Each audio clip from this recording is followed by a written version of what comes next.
Hello students, welcome to science institute. कल हमने टक्कर का सिद्धांत पढ़ा था। हमने उसकी दो तरह की इक्वेशंस निकाली थी। एक तो जब रिएक्टेंट मॉलिक्यूल सेम हो और जब रिएक्टेंट मॉलिक्यूल डिफरेंट हो। आज हम बात करेंगे उसकी कमियों पर कि टक्कर के सिद्धांत ने कौन कौन सी चीजों को तो एक्सप्लेन कर दिया और कौन कौन सी चीजों को टक्कर का सिद्धांत एक्सप्लेन नहीं कर पाया। इन सब के बीच हम इन सभी बिंदुओं को पढ़ेंगे। पहले इसकी लिमिटेशंस पढ़ेंगे, उसके बाद उनके अंदर क्या क्या हमें मॉडिफिकेशन करना है वो चीज पढ़ेंगे और लास्ट में फिर हम पढ़ेंगे परम वेग सिद्धांत या ट्रांजिशन स्टेट थ्योरी कि टक्कर के सिद्धांत, जब टक्कर का सिद्धांत फेल हो गया तो नए सिद्धांत को लाया गया। वो सिद्धांत था परम वेग सिद्धांत। एक एक करके हम इन सभी टॉपिक्स को पढ़ेंगे आज इस लेक्चर के अंदर। शुरू करते हैं आज का पहला टॉपिक, इसकी कमियां। देखो, इसकी सबसे पहली कमी है टक्कर के सिद्धांत में अभिकारक अणुओं की केवल गतिज ऊर्जा को शामिल किया जाता है। मतलब रिएक्टेंट मॉलिक्यूल जब मूव करते हैं, जब भी कोई गति करेगा तो उसकी काइनेटिक एनर्जी होगी, गतिज ऊर्जा होगी। तो इस सिद्धांत में पहली चीज उनकी केवल गतिज ऊर्जा को शामिल किया गया है, उनकी काइनेटिक एनर्जी को इंक्लूड किया गया है। लेकिन उनकी और भी अलग तरह की एनर्जीज होती है, जैसे कि वाइब्रेशन एनर्जी, रोटेशनल एनर्जी और उसके बाद में मॉलिक्यूलर एनर्जी। इस तरह की जो एनर्जीज होती है, कंपन ऊर्जा, घूर्णन ऊर्जा, ट्रांसलेशनल एनर्जी मतलब स्थानांतरण ऊर्जा, इस तरह से रिलेटेड जो एनर्जी होती है, मतलब इन सब को मिलाकर कहा जाता है आंतरिक ऊर्जा या इंटरनल एनर्जी। इस सिद्धांत में अणुओं की आंतरिक ऊर्जा को शामिल नहीं किया गया, केवल उनकी गतिज ऊर्जा को शामिल किया गया, काइनेटिक एनर्जी को इंक्लूड किया गया, इंटरनल एनर्जी को इंक्लूड नहीं किया गया। यह पहली कमी है। यह जो थ्योरी है वह केवल सिंपल गैसियस रिएक्शन को ही एक्सप्लेन कर सकती है, मतलब साधारण या सरल गैसीय अभिक्रियाओं को समझा सकती है। यह जटिल गैसीय अभिक्रियाओं को और जटिल विलयन अभिक्रियाओं को नहीं समझा सकती। मतलब मैं सीधा सीधा ऐसे बोल सकता हूं कि यह सिंपल गैसियस रिएक्शन और सिंपल सॉल्यूशन रिएक्शंस को एक्सप्लेन कर सकती है, सरल गैसीय और सरल विलयन अभिक्रियाओं को समझा सकी, लेकिन जटिल अभिक्रियाओं को नहीं समझा सकी। अब गैसियस और सॉल्यूशन का मीनिंग क्या है? वे अभिक्रियाएं जो गैसीय अवस्था में हो उनको गैसियस रिएक्शन बोलोगे, और जो विलयन अवस्था में हो उनको आप बोलोगे विलयन अभिक्रियाएं। आई बात समझ में? अगला पॉइंट इसका बनता है भाई, ये जो थ्योरी है वो रिएक्टेंट की जो स्ट्रक्चर होती है उस पर कोई किसी भी तरह का जोर नहीं डालती। मतलब हर रिएक्टेंट की कंसंट्रेशन अलग अलग हो सकती है, लेकिन यह थ्योरी हर तरह के रिएक्टेंट को, हर तरह के अभिकारक अणु को एक जैसा मानती है, और वो होता है कठोर गोला, हार्ड स्फीयर। मतलब ये सभी अभिकारक अणुओं को हार्ड स्फीयर की तरह मानती है, उनकी संरचना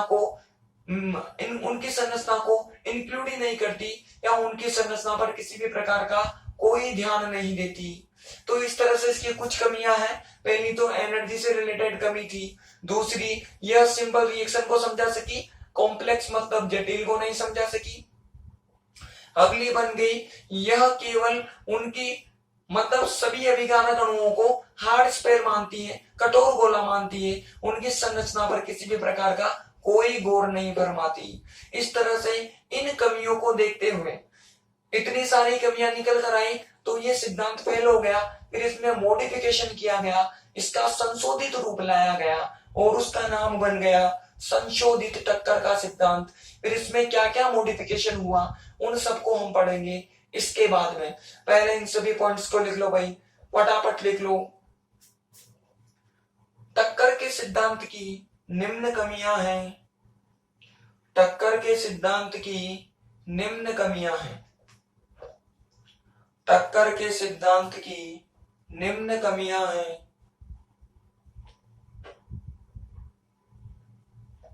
नंबर 1 कमी लिखो, limitations of collision theory।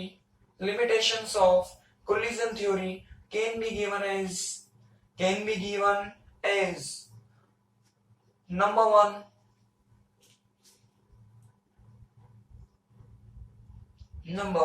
in this theory kinetic energy of reactant molecules, in this theory kinetic energy of reactant molecules is considered. Kinetic energy of reactant molecules is considered.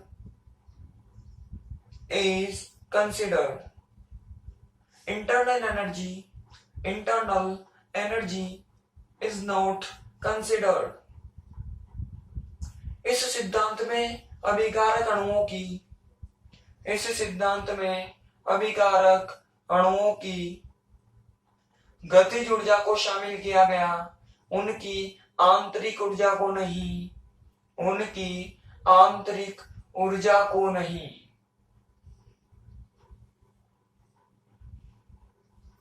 अगला, this theory explain only simple gaseous and simple solution phase reactions. Simple gaseous and simple solution phase reactions.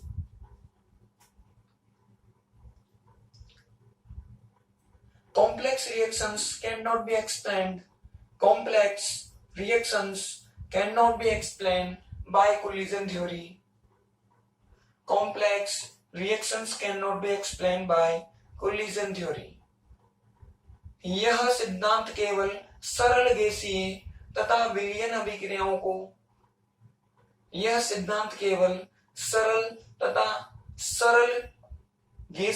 विलयन अभिक्रियाओं को समझाता है, जटिल अभिक्रियाओं को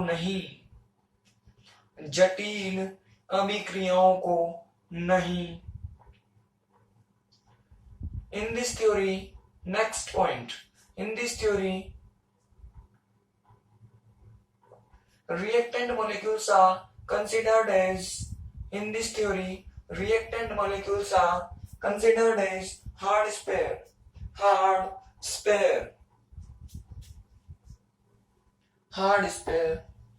Structure of reactant molecules is not considered.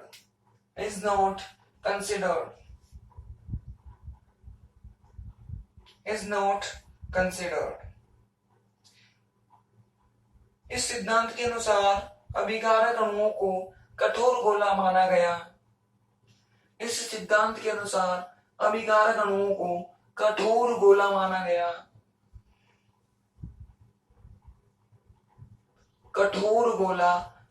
गया। उनकी संरचना पर कोई विचार नहीं किया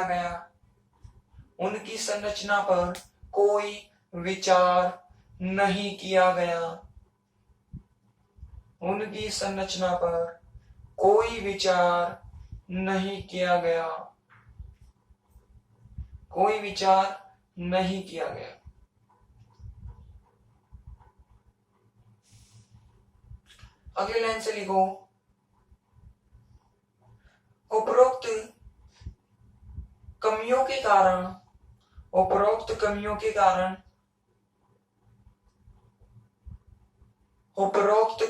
कारण टक्कर का सिद्धांत विभिन्न अभिक्रियाओं को समझाने में असफल रहा। आप लोग लिखो, due to about limitations, collision theory is failed to explain most of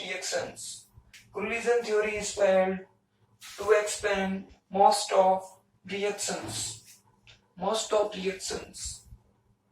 ठीक, अब डालो अगला टॉपिक, संशोधित टक्कर का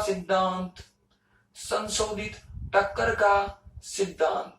इसको संगत सिद्धांत भी बोलते हैं। टक्कर बोलो या संगत बोलो, दोनों का मीनिंग सेम ही होता है भाई, ठीक है ना। तो संगत भी लिख लेना। मॉडिफाइड कोलिजन थ्योरी,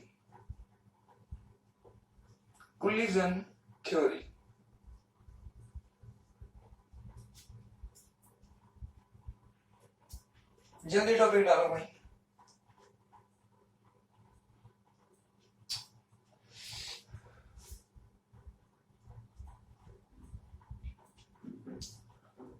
क्या कहती है मॉडिफाइड कोलिजन थ्योरी? अभी हमने देखा कि टक्कर के सिद्धांत में बहुत सारी कमियां थी, अलग अलग तरह की लिमिटेशंस निकल कर आई, उनके कारण वह बहुत सारी रिएक्शंस को समझाने में असफल रहा। तो उसके अंदर थोड़ा सा मॉडिफिकेशन किया। ये मॉडिफिकेशन किया गया आरएनएस के द्वारा। आरएनएस ने उन सब रिएक्शंस को स्टडी किया जिनको टक्कर का सिद्धांत समझाने में असफल रहा था।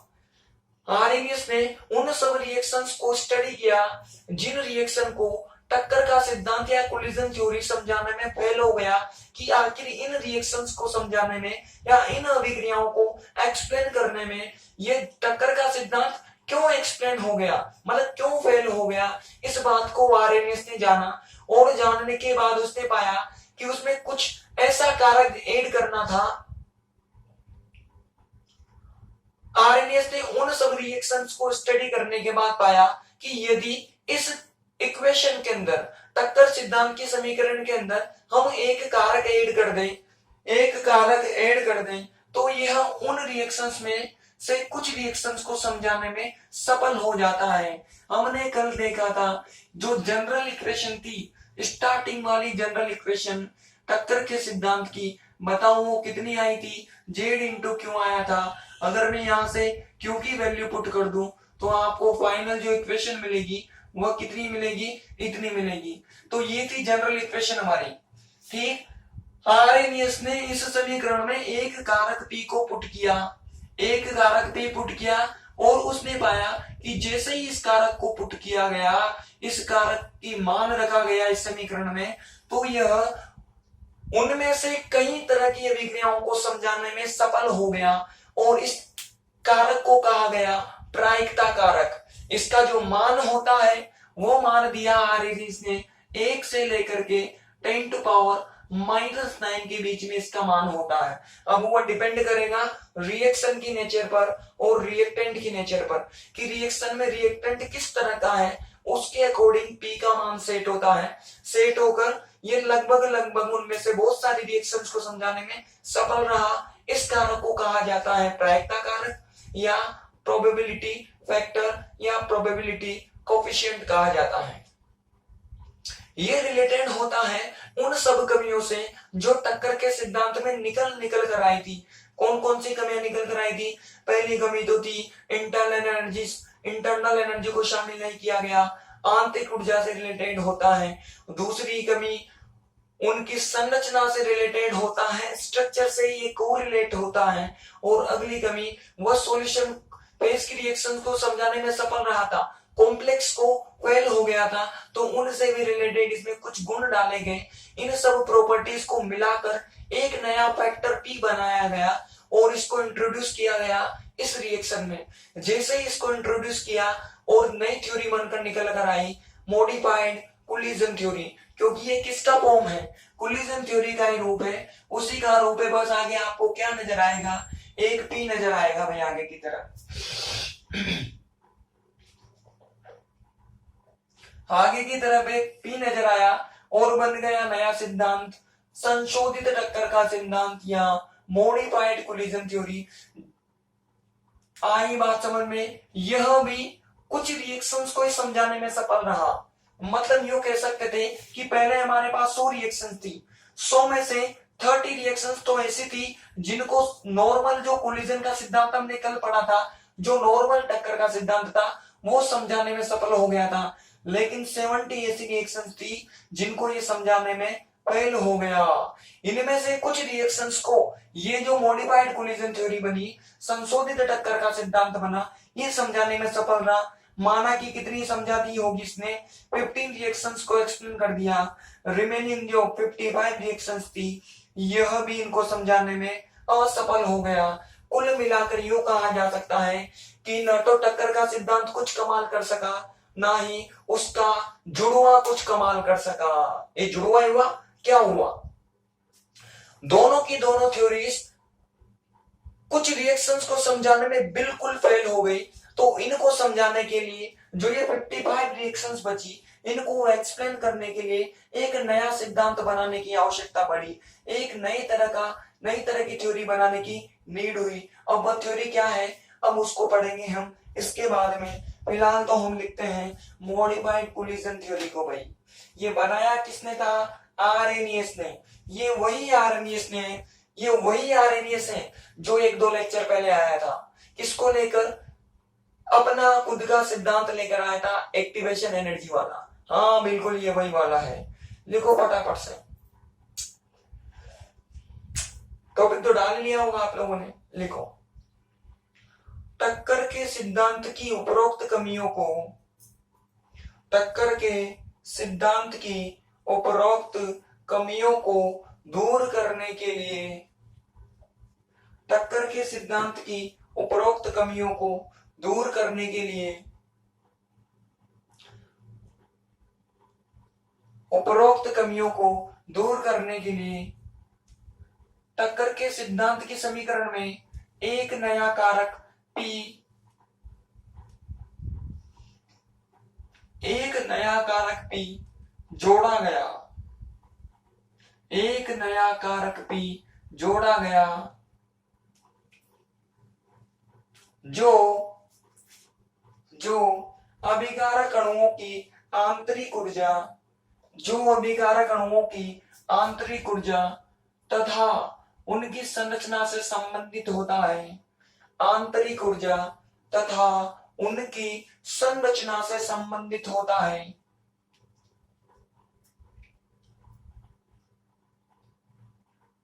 इसे प्रायिकता कारक,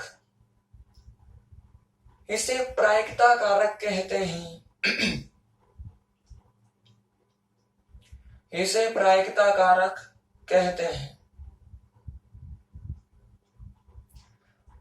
टक्कर के सिद्धांत की संशोधित समीकरण, टक्कर के सिद्धांत की संशोधित समीकरण निम्न प्रकार है। टक्कर के सिद्धांत की संशोधित समीकरण निम्न प्रकार है, निम्न प्रकार है। लिख लो भाई, ये वाली दोनों इक्वेशंस लिख लो। ये तो टक्कर वाली है और ये P ऐड कर दिया उसके अंदर। आप लोग लिखो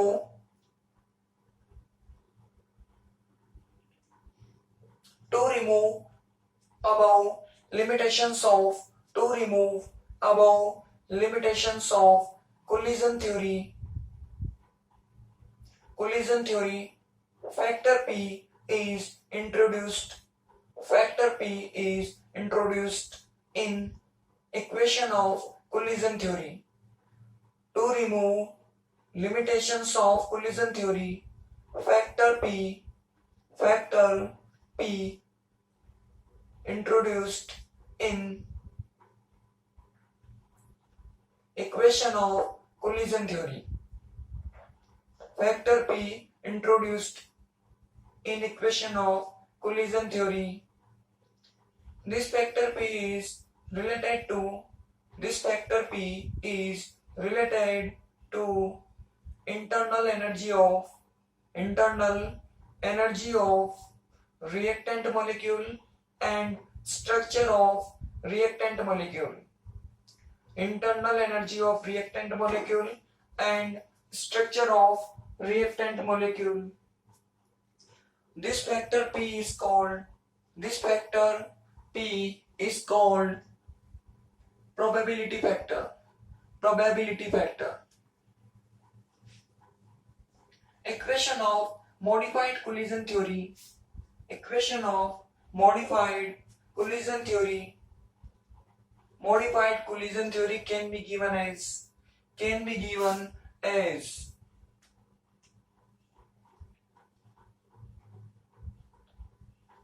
can be given as, लिख लीजिए इक्वेशन भाई। आप लोग लिखो उपरोक्त समीकरण संशोधित टक्कर के सिद्धांत की समीकरण कहलाती है, उपरोक्त समीकरण संशोधित टक्कर के सिद्धांत की समीकरण कहलाती है।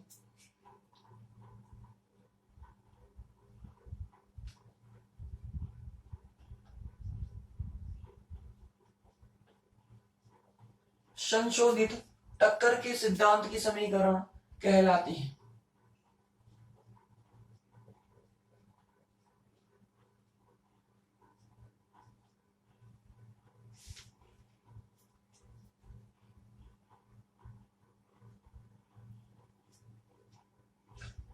ठीक, अगली लाइन से लिखो, यह सिद्धांत भी जटिल विलयन अभिक्रियाओं को, यह सिद्धांत भी जटिल विलयन अभिक्रियाओं को समझाने में असफल रहा, जटिल विलयन अभिक्रियाओं को समझाने में असफल रहा।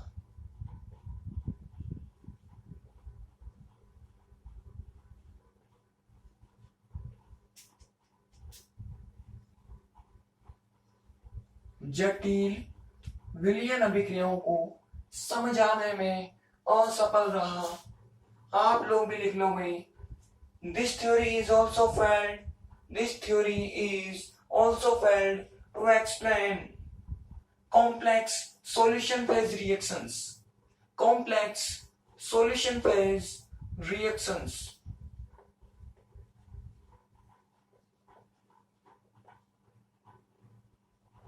ठीक, इस तरह से ये थ्योरी भी फेल हो गई। पहले हमने कोलिजन थ्योरी को फेल कर दिया, क्या फेल हो गई वो खुद, हमने क्या किया, खुद फेल हुई। ठीक, उसके बाद उसकी जुड़वा आई मॉडिफाइड, वो भी फेल हो गई। अब लास्ट में फिर नए सिद्धांत को लाया गया, सक्रिय संकुल का सिद्धांत, परम वेग सिद्धांत या संक्रमण अवस्था सिद्धांत, तीनों इसी के ही नाम है। मोस्ट इंपोर्टेंट थ्योरी है भाई, मोस्ट इंपोर्टेंट। लिखिए टॉपिक फटाफट, ट्रांजिशन स्टेट थ्योरी या theory of absolute rate reaction,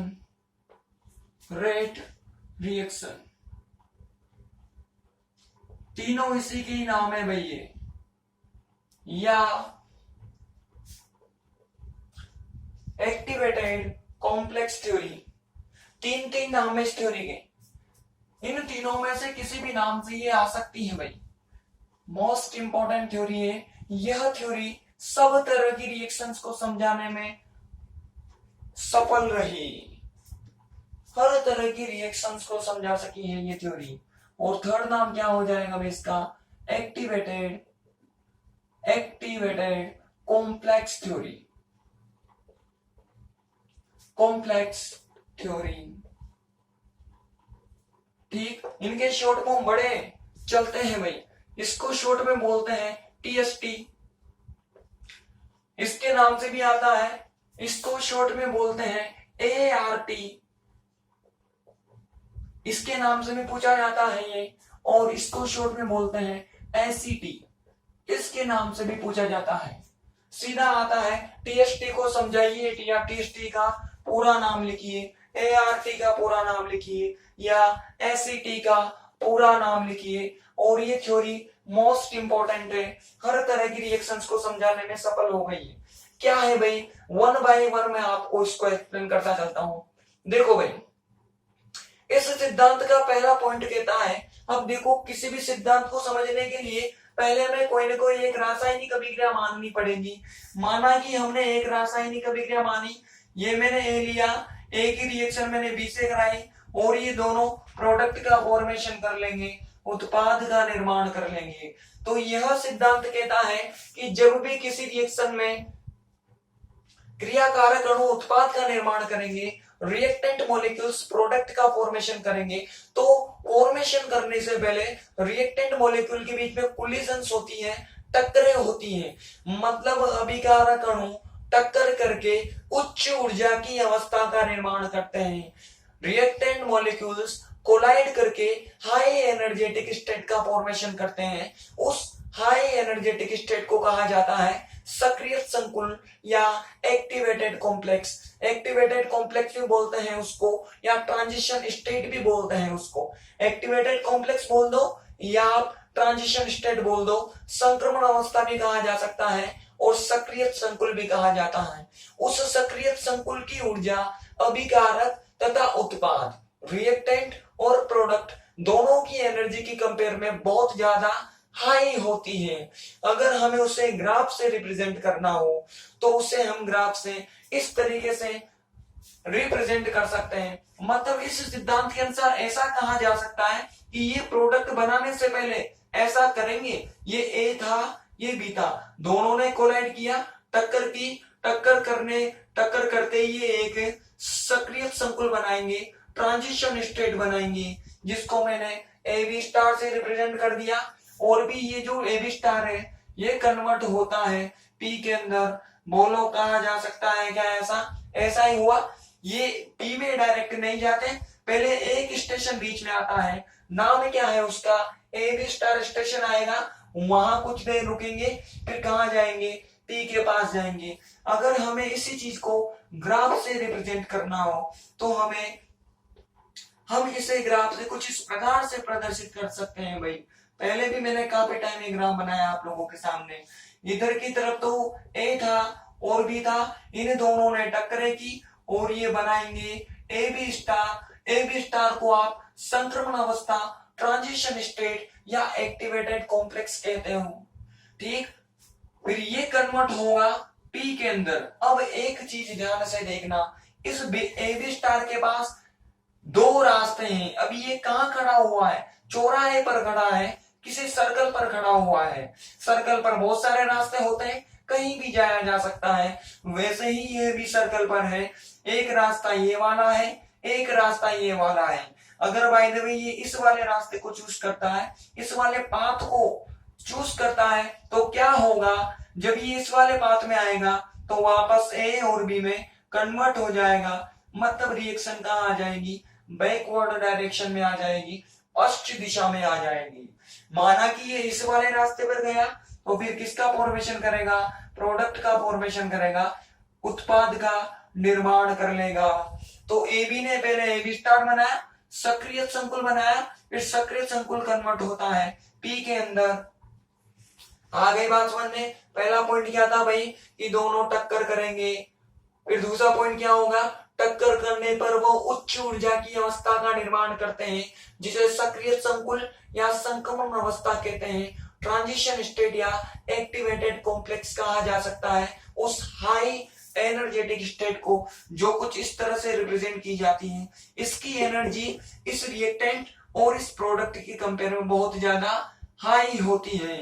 अगला पॉइंट कहता है कि अभिक्रिया में अभिकारक अणु तथा ए बी स्टार के बीच में साम्य की स्थापना होती है। इन अभिकारकों में और इस ए बी स्टार में साम्य की स्थापना होगी, इक्विलिब्रियम की स्थापना होगी। यहाँ पर इक्विलिब्रियम एग्जिस्ट करेगा इन दोनों के बीच में, ऐसा कहता है सक्रिय संकुल का सिद्धांत या एसीटी ये बात कहता है। अब उसके बाद आगे क्या क्या चीजें कहता है ये, उनको हम वन बाय वन देखते जाएंगे। पहले आप इतना लिख लो भाई, टॉपिक तो डाल ही लिया होगा आप लोगों ने, लिखो इसके नीचे। सक्रिय संकुल के सिद्धांत को निम्न बिंदुओं की सहायता से, सक्रिय संकुल के सिद्धांत को निम्न बिंदुओं की सहायता से समझाया जा सकता है। निम्न बिंदुओं की सहायता से समझाया जा सकता है। Activated complex theory can be explained. Activated complex theory can be explained by following points. Explained by following points. Number 1 point लिखो, अभिकारक अणु टक्कर करके उच्च ऊर्जा की अवस्था का निर्माण करते हैं। अभिकारक अणु टक्कर करके उच्च ऊर्जा की अवस्था का निर्माण करते हैं।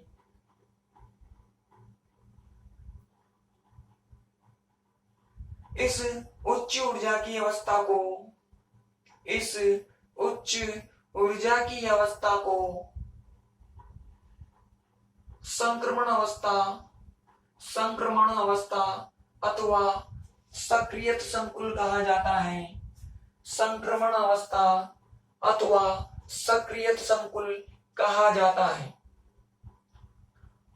रिएक्टेंट आप लोग लिखो, number 1 point, reactant molecules collide to form, reactant molecules collide to form high energetic state, high energetic state, it is called activated complex or transition state.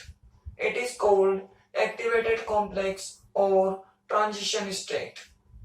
Transition state. Next point. संक्रमण अवस्था की ऊर्जा, संक्रमण अवस्था की ऊर्जा क्रियाकारक तथा उत्पाद की तुलना में अत्यधिक होती है। क्रियाकारक तथा उत्पाद की तुलना में अत्यधिक होती है, अत्यधिक होती है, जिसे निम्न प्रकार से प्रदर्शित कर सकते हैं, जिसे निम्न प्रकार से प्रदर्शित कर सकते हैं। केवल ग्राफ बनाना है आपको, only this graph, only this graph. ठीक, आप लोग लिखो energy of transition state, energy of transition state is higher than reactant molecules and product, reactant molecules and product. Only this diagram बना लो जल्दी से, फटाफट बना लिया होगा आप लोगों ने डायग्राम। मिटा रहा हूं भाई मैं, है ना। अब देखो आगे क्या कहता है, अगला पॉइंट लिखो। इस सिद्धांत के अनुसार क्रियाकारक अणु, इस सिद्धांत के अनुसार क्रियाकारक अणु तथा क्रियाकारक अणु तथा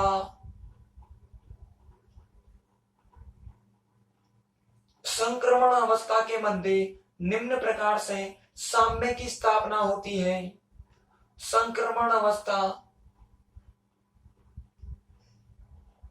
तथा अभिकारक अणु के मध्य निम्न प्रकार से साम्य की स्थापना होती है।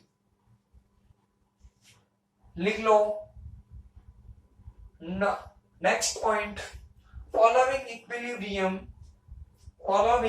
Equilibrium is exist between reactant molecules and transition state, reactant molecules and transition state. Reaction लिख लो भाई। अब देखो यहां पर इक्विलिब्रियम बना है, मतलब इसका क्या होगा, साम्य स्थिरांक होगा, इसका कोई ना कोई इक्विलिब्रियम कांस्टेंट होगा। ठीक, अगर हमें इसके इक्विलिब्रियम कांस्टेंट को कैलकुलेट करना हो, इक्विलिब्रियम कांस्टेंट, तो उसको रिप्रेजेंट किया जाता है कैसे, फॉर्मूला क्या होता है भाई, के का प्रोडक्ट अपॉन रिएक्टेंट। प्रोडक्ट की कंसंट्रेशन आप लोगों ने बचपन में पढ़ा होगा 11th क्लास में, प्रोडक्ट की कंसंट्रेशन, और नीचे की तरफ क्या आएगा भाई, रिएक्टेंट की कंसंट्रेशन आएगी। हमारे पास अभिकारक अणु ए और बी है, अगर यहां से हम ए स्टार का मान निकालें, ए स्टार का यहां से मान निकालें तो आपको कितना मिलेगा, इन दोनों को इधर की तरफ ट्रांसफर कर दोगे आप, तो आपको कितना मिल जाएगा, ए और बी मिल जाएगा। इक्वेशन नंबर 1 आ जाएगी भाई। इस के को डाल दो आप इस तरह से, अभी बहुत सारे के आएंगे यहाँ पर, इस वजह से मैं इसको है ना इस तरह से कर रहा हूं। माना कि ये कौन सा के है हमारे पास, कैपिटल के है, कैपिटल के, तो मैंने इसका रिप्रेजेंटेशन कुछ ऐसा कर दिया। इक्वेशन नंबर 1 आ गई, ये थर्ड पॉइंट के अंदर हो जाएगा। फोर्थ पॉइंट क्या कहता है, देखो फोर्थ पॉइंट कहता है इस सिद्धांत के अनुसार इस अभिक्रिया का वेग, जो इसका वेग होगा, वेग को मैं रिप्रेजेंट करता हूं आर से, आर से किया हमने हर बार, तो इस अभिक्रिया का वेग इस AB स्टार की सांद्रता, AB स्टार का मतलब इस संक्रमण अवस्था की सांद्रता और इसकी कंपन आवृत्ति के गुणनफल के बराबर होता है। जो इसका R होगा वह दो चीजों पर डिपेंड करता है, एक तो इसकी सांद्रता पर और एक इसकी कंपन की आवृत्ति पर, इसकी वाइब्रेशनल फ्रीक्वेंसी पर डिपेंड करता है। एक तो इसकी कंसंट्रेशन पर और दूसरी इसकी वाइब्रेशनल फ्रीक्वेंसी पर डिपेंड करता है। अब फ्रीक्वेंसी है, आवृत्ति है, तो उसको किससे रिप्रेजेंट करूंगा मैं, न्यू से रिप्रेजेंट करूंगा भाई। आई बात समझ में, ये हो जाएगी समीकरण नंबर 2। इस सिद्धांत के अनुसार दो चीजों पर डिपेंड करेगा, एक तो इसकी सांद्रता पर और एक इसकी कंपन की आवृत्ति पर, कि किस आवृत्ति से वाइब्रेट हो रहा है, इस आवृत्ति से कंपन कर रहा है, फ्रीक्वेंसी क्या है, मैंने उसको न्यू बोल दिया। अगर यहां से मैं ए बी स्टार की वैल्यू पुट कर दूंगा तो आर बराबर क्या आ जाएगा भाई, के, और ये हो जाएगा ए बी, इधर की तरफ ए बी हो गया, और क्या हो जाएगा भाई, न्यू हो जाएगा न्यू। यहां से हमने सिंपली वैल्यू पुट कर दी। अब देखो हम जानते हैं E बराबर क्या होती है, E बराबर क्या होता है भाई, एच न्यू होता है, एच न्यू। अब यहां पर ये है न्यू, ये कौन सी आवृत्ति है, कंपन की आवृत्ति। अगर मैं यहाँ पर कंपन की आवृत्ति पुट करूंगा, वाइब्रेशनल फ्रीक्वेंसी पुट करूंगा, तो इस E की वैल्यू में मुझे वाइब्रेशनल एनर्जी पुट करनी पड़ेगी। अगर ये वाइब्रेशनल होगा तो ये भी वाइब्रेशनल एनर्जी होगी। अगर ये कंपन वाली आवृत्ति होगी तो ये ऊर्जा भी कंपन ऊर्जा होगी। और आप जानते हो कंपन की जो ऊर्जा होती है वो होती है kT। ऐसा आपने पढ़ा होगा, 12th में पढ़ा होगा फिजिक्स के अंदर, कि जो कंपन की ऊर्जा होती है वह कितनी होती है, kT होती है फॉर वाइब्रेशंस। फॉर वाइब्रेशन मतलब कंपन के लिए। स्पेसिफिकेशन क्या हो गया यहाँ पर, ये स्पेशल है कंपन के लिए। अगर आपको स्पेशली एनर्जी लिखनी है तो हमेशा E बराबर क्या होगा भाई, kT होगा, और वाइब्रेशन हो गया भाई, ठीक। अब इसकी वैल्यू अगर यहां पर पुट कर दोगे आप तो क्या हो जाएगा, E बराबर हो गया kT, और kT किसके बराबर है, h न्यू के बराबर है। यहां से न्यू की वैल्यू निकाल लोगे तो आपको क्या मिलेगा, nu is equal to kT upon h मिलेगा। ये हो गई थी इक्वेशन नंबर 3 और ये हो गई इक्वेशन नंबर 4 से वैल्यू आप 3 में पुट कर दो। फ्रॉम इक्वेशन 3,4 समीकरण 3 और 4 से क्या हो जाएगा भाई, यहां से आपको मिलेगा R बराबर क्या हो जाएगा, ये हो गया K, और इधर की तरफ A, और ये हो जाएगा B, और यहां पर हो जाएगा kT अपॉन h। मैंने कहा था ना बहुत सारे आएंगे इसके अंदर। अभी देखो भाई, एक तो ये आ गया, एक आ गया, जो ये आया ना मैंने इसको स्मॉल के बोल दिया इस तरह से, तो इसको भी क्या कर दो, स्मॉल के बोल दो। अभी और आएगा, एक और आएगा अभी, तो ये हो जाएगी हमारी इक्वेशन नंबर 5। ये हो जाएगा हमारा पॉइंट नंबर 4। अब अगला पॉइंट क्या कहता है भाई, अगला पॉइंट कहता है ये जो रेट आई, ये जो रेट बताया इक्वेशन मतलब पॉइंट नंबर 4 में, ये किसने बताया, इस सिद्धांत ने बताया, एसीटी ने बताया, एआरटी ने बताया। अगर हम हमारा पुराना सिद्धांत लगाएं, पुराना वाला कौन सा सिद्धांत था भाई हमारा, लॉ ऑफ एक्टिव मास या law of active mass action का नियम, सक्रिय द्रव्यमान का नियम लगाए हैं हम, वेग नियम लगाए, वेग नियम। तो वेग नियम क्या कहता है, वेग नियम इस रिएक्शन को क्या मानेगा, वेग नियम मानेगा कि एक रिएक्शन थी उसमें ए और बी आया और किसका निर्माण कर लिया, प्रोडक्ट का निर्माण कर लिया। ये तो इसने कहा कि ये पहले इसमें बदलेंगे तब जाकर पी बनेगा, लेकिन नॉर्मल जो law of active mass action है, जो मैंने स्टार्टिंग में आपको रेट लॉ पढ़ाया था, रेट लॉ स्टार्टिंग में, वेग नियम वो क्या कहता है, वो एक ही बात कहता है कि किसी भी अभिक्रिया में रिएक्टेंट मॉलिक्यूल होता है, अभिकारक अणु सीधा कहां जाता है, प्रोडक्ट के पास जाता है, मतलब उसके अनुसार ये अभिक्रिया ऐसी संपन्न होती है। और वह कहता है कि इस अभिक्रिया का वेग किस किस पर निर्भर करता है, इस अभिक्रिया का वेग निर्भर करेगा इन दोनों अभिकारकों की सांद्रता पर निर्भर करेगा, इनकी कंसंट्रेशन पर डिपेंड करेगा। मोलो कहता है कि नहीं कहता, इन दोनों की कंसंट्रेशन पर डिपेंड करेगा। यहां से इस प्रोपोर्शनल को रिमूव कर दोगे तो आपको क्या मिलेगा, एक कांस्टेंट मिलेगा। उस कांस्टेंट को कौन सा कांस्टेंट बोला जाता है, रेट कांस्टेंट बोला जाता है, वेग स्थिरांक बोला जाता है। मैंने इसको ऐसे रिप्रेजेंट कर दिया। बोलो ऐसा कौन बोलता है? सक्रिय द्रव्यमान का नियम या law of active mass action, जिसको आप वेग नियम भी बोल सकते हो या रेट लॉ भी बोलते हो। आ गई बात समझ में? फिलहाल इतना कर लो जल्दी से।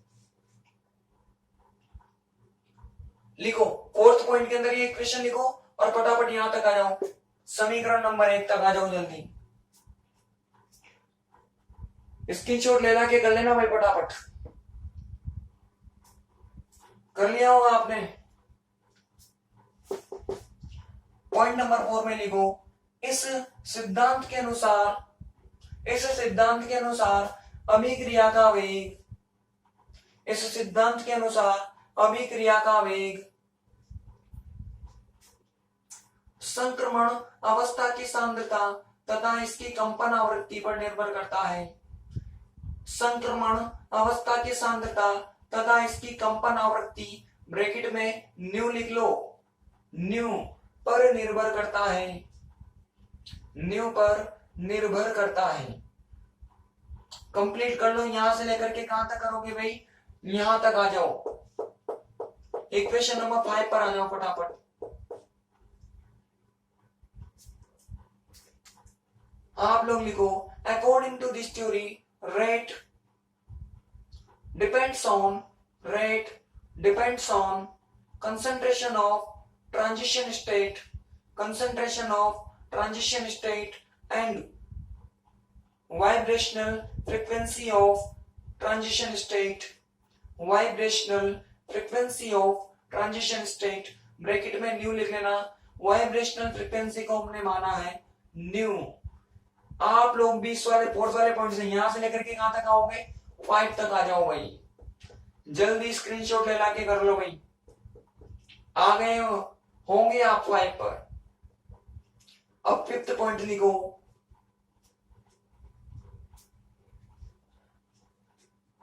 वेग नियम के अनुसार उपरोक्त अभिक्रिया का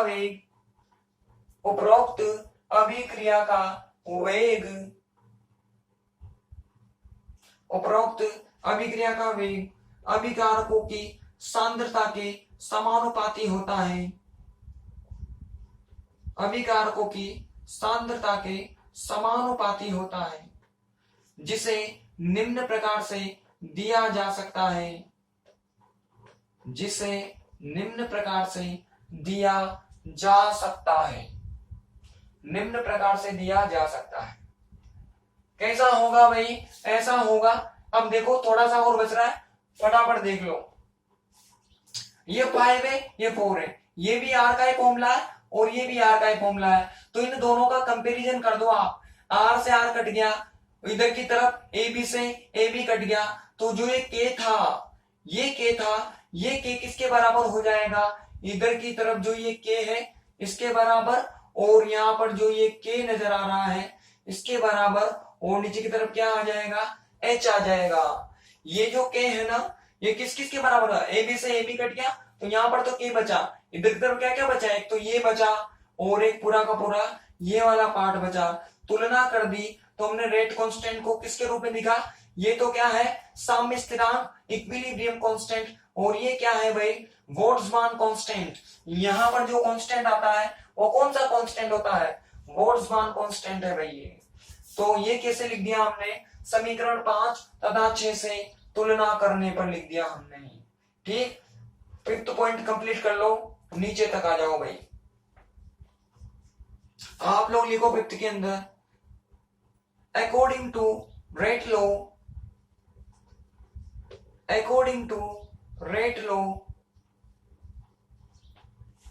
rate of above reaction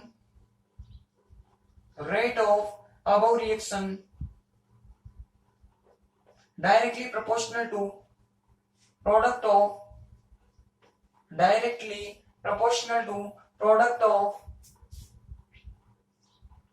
concentrations of reactant, product of concentrations of reactant।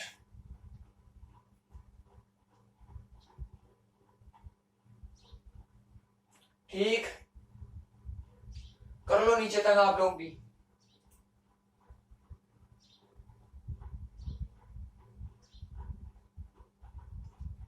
कर लिया होगा नीचे तक?